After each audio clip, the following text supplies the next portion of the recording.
পৃষ্ঠা ১০২। জলগণ্ডূষ। রবীন্দ্র সন্দর্শনে। কুর্মিঠা গ্রামের রায়বাড়ির একটি মেয়ের বিবাহ হইয়াছিল বীরভূমের চোল্লা গ্রামের গোসাই বাড়িতে। নিত্যানন্দ বংশীয় গোস্বামী, 4 ভাই, 4 জনেরই অবস্থা ভালো, তবে ছোট ভাইই সর্বাপেক্ষা ধনী ছিলেন, প্রায় লক্ষপতি লোক। শিষ্য ছিল, কিন্তু ইহাদের টাকা কড়ি ব্যবসায় ও তেজারতি কারবারে বাড়িয়াছিল। রায়পুরের লর্ড সিংহের আত্মীয় সিংহ পরিবারের সঙ্গে গোসাইদের লেনদেনের ব্যাপার ছিল, সেই সূত্রে ঘনিষ্ঠতা। রায়পুরের প্রতাপনারায়ণ সিংহের পুত্র রবীন্দ্র সিংহ বীরভূমের কোনো জমিদারের জমিদারি দেখাশোনা করিতেন। গোসাইদেরও ছোটোখাটো মহাল ছিল, রবি সিং দেখিতেন। জামাই গোসাই পত্নীর বৈমাত্রেয় ভ্রাতাকে লইয়া গিয়া রবিবাবুর হাতে সঁপিয়া দিলেন। পিতা একজন নামকরা তহসিলদার ছিলেন, পুত্রটিও পিতার সাহচর্যে গোমস্তাগিরির হিসাব নিকাশে পাকা হইয়াছে। রবিবাবু যদি তাহাকে সহকারী হিসাবে গ্রহণ করেন, বড় উপকার হয়। বসিয়াই তো আছে, 2 পয়সাও ঘরে আসে। রবিবাবু অনুরোধ রাখিলেন, তাহাকে সহকারী রূপে গ্রহণ করিলেন। ক্রমে রায় পরিবারের সঙ্গে রবিবাবুর অন্তরঙ্গতা এতই বাড়িয়া গেল যে রবিবাবুর স্ত্রী গোস্বামী পত্নীর এক সহোদর ভ্রাতার উপনয়নের দিন তাহাকে ভিক্ষা দান করিলেন। ব্রহ্মচারীর গৃহ হইতে বাহির হইবার ভোরে তাহার মুখ দর্শন করিয়া ভিক্ষা মাতা হইলেন। গোসাই বাড়িতে নবান্ন উপলক্ষে অন্নপূর্ণা পূজা হইত। স্থানীয় কবিওয়ালাদের গান এই উৎসবের একটি অঙ্গ ছিল। আমি কবির গান ভালোবাসি, কবিতাও লিখি, তাই 1বার কি 2বার নবান্নের নিমন্ত্রণে চোল্লা গিয়াছিলাম। মনে আছে 1 বৎসর রাখাল হাড়ি ও রাখাল বাগদি এই 2 জন কবিওয়ালার গান শুনিয়া আসিয়াছিলাম। রাখাল হাড়ি ছোট গোসাইজির প্রিয় গায়ক ছিল, সুতরাং হারজিত নির্ধারণে পক্ষপাত দেখিয়া আমি প্রতিবাদ করায় তাহার সঙ্গে আমার কথা কাটাকাটি হইয়াছিল। গ্রামে দাতব্য চিকিৎসালয়ে ডাক্তার ছিলেন নিত্যানন্দ সিংহ। ম্যালেরিয়া ও সাঁওতাল জাতি নাম দিয়া কোনো স্বাস্থ্য পত্রিকায় তিনি কয়েকটা প্রবন্ধ লিখিয়াছিলেন।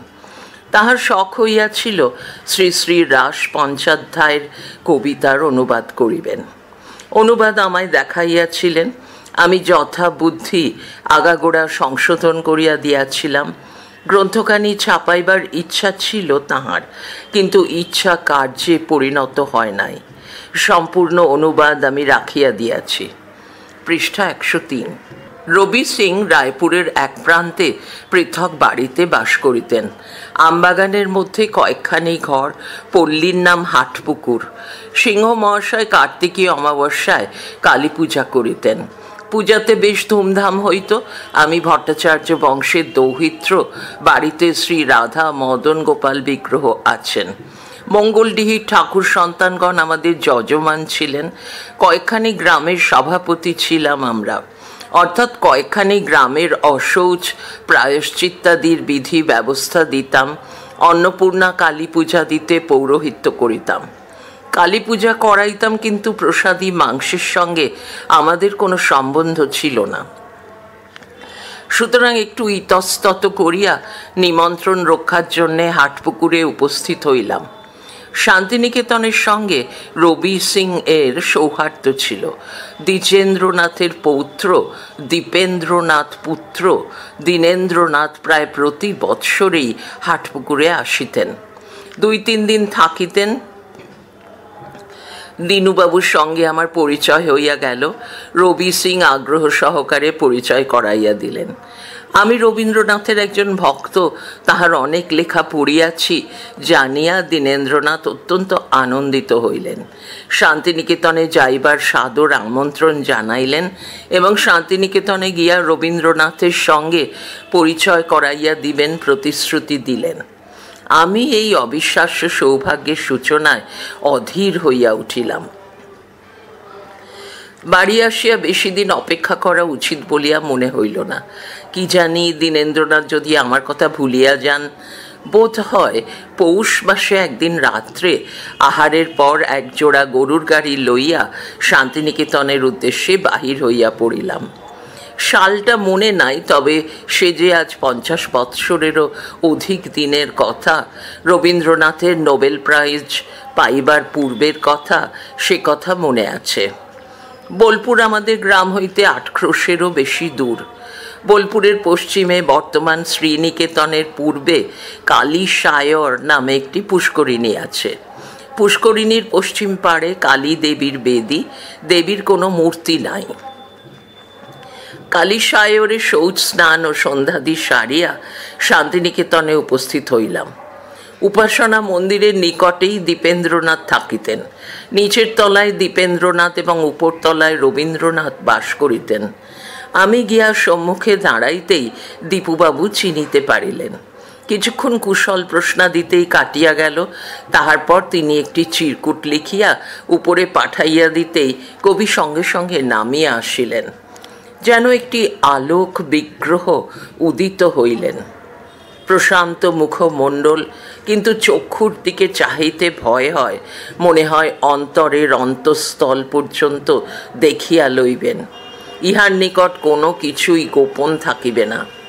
চোখে রিমলেশ চশমা, চশমার কালো ফিতাটা গায়ে জড়ানো বালাপোষের উপর পড়িয়া আছে।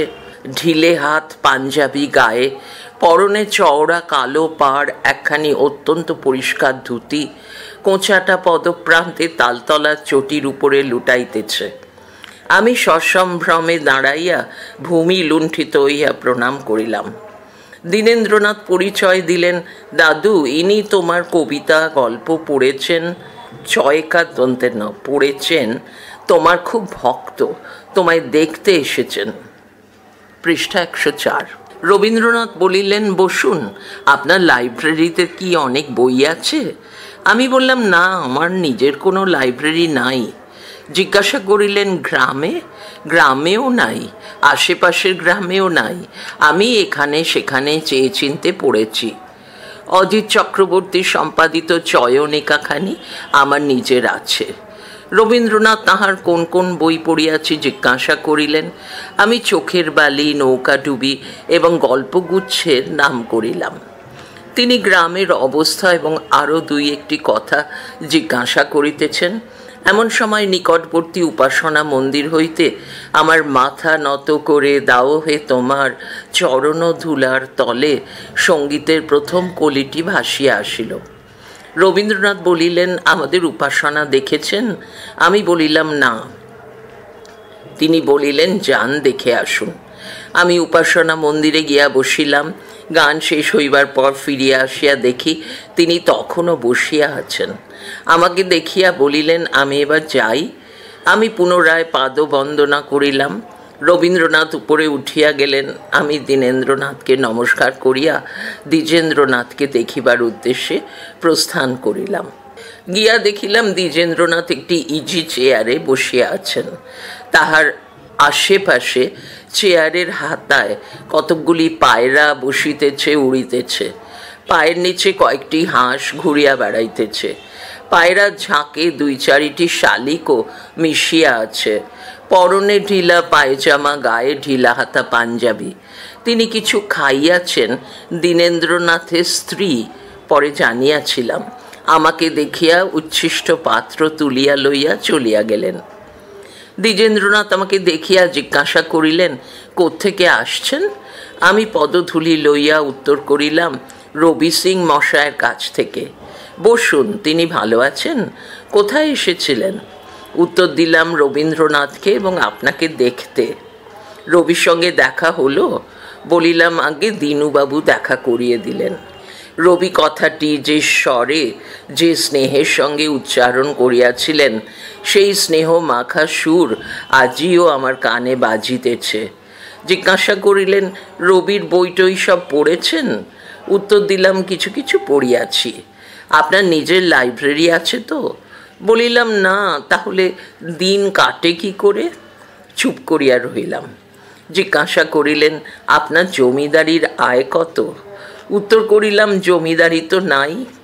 বিস্মিত হইয়া প্রশ্ন করিলেন, তাহলে চলে কি করে? বলিলাম, সামান্য কিছু চাষের জমি আছে, গ্রাম কত বড়, গ্রামের লোকসংখ্যা কত, এইরূপ 2-4টি প্রশ্নের উত্তর দিয়া আর একবার প্রণাম করিয়া চলিয়া আসিলাম। বীরভূমে হেতমপুর রাজবাটিতে বীরভূম অনুসন্ধান সমিতি প্রতিষ্ঠিত হওয়ার পর দুবরাজপুরে ট্রেন ধরিয়া বোলপুরে নামিয়া সভাপতি প্রাচ্যবিদ্যা মহার্ণব নগেন্দ্রনাথ বসুকে লইয়া নানুর যাইবার পথে শান্তিনিকেতন গিয়াছিলাম। খ্যাতনামা বৈজ্ঞানিক জগদানন্দ রায় মহাশয়ের সঙ্গে নগেন্দ্রনাথের পরিচয় ছিল। আমরা রায় মহাশয়ের বাড়িতে গিয়াই উঠিলাম। সে সময় রবীন্দ্রনাথ শান্তিনিকেতনে উপস্থিত ছিলেন না। পৃষ্ঠা 105। বসু মহাশয় দ্বিজেন্দ্রনাথের সঙ্গে দেখা করিয়াছিলেন, আমিও সঙ্গে ছিলাম। বীরভূম অনুসন্ধান সমিতির বিষয়ে কথা হইয়াছিল। সে সময় বীরভূমের পথঘাট অত্যন্ত দুর্গম ছিল। শান্তিনিকেতনেরও অবস্থা বিশেষ সুবিধাজনক ছিল না। দ্বিতীয়বার রবীন্দ্রনাথের সঙ্গে সাক্ষাৎ করিয়াছিলাম জোড়াসাঁকোর ঠাকুর বাড়িতে, বোধ হয় বাংলা সন 1333 সাল। সুহৃদবর কালীমোহন ঘোষ মহাশয় এই সাক্ষাতের ব্যবস্থা করিয়াছিলেন। আমি বীরভূম বিবরণ 3য় খণ্ডে বোলপুর প্রসঙ্গে শান্তিনিকেতনের কথা সংক্ষেপে আলোচনা করিব, তাহারই অনুমতি আনিতে গিয়াছিলাম। হাসিতে হাসিতে বলিয়াছিলেন, এর আর অনুমতি কি, যা খুশি লিখবেন, দরকার হয় কালীমোহনের নিকট কিছু কিছু জেনে নেবেন। তৃতীয়বার দেখি তাহাকে চিরকুমার সভা অভিনয়কালে স্টার থিয়েটারে। রবীন্দ্রনাথ অভিনয় দেখিতে আসিয়াছিলেন। নাট্যকার অপরেশচন্দ্রের সঙ্গে আমার বন্ধুত্ব ছিল। তিনি সঙ্গে লইয়া প্রণাম নিবেদনের সুযোগ করিয়া দেন।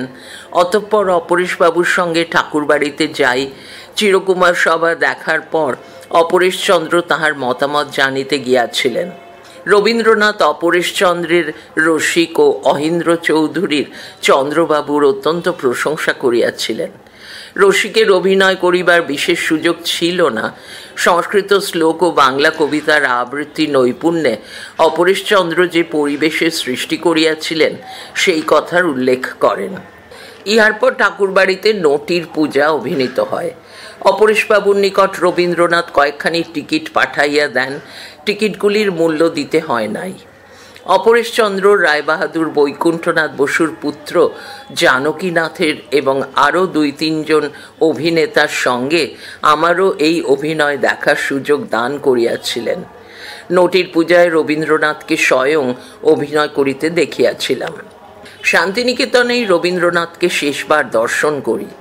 সেবার কুর্মিঠা গ্রামে বীরভূম সাহিত্য সম্মেলনের অধিবেশন হয়।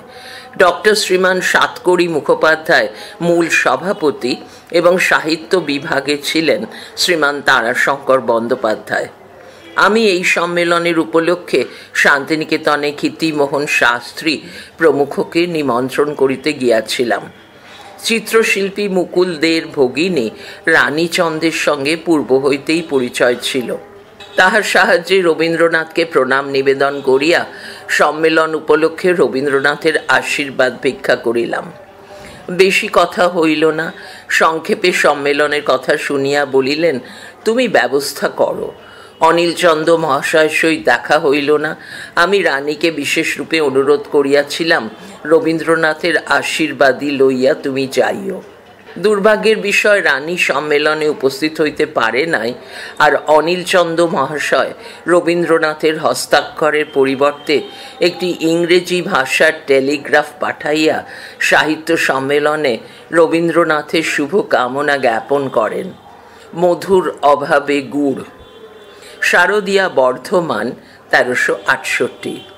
পড়া চলছে পরের ফাইলে।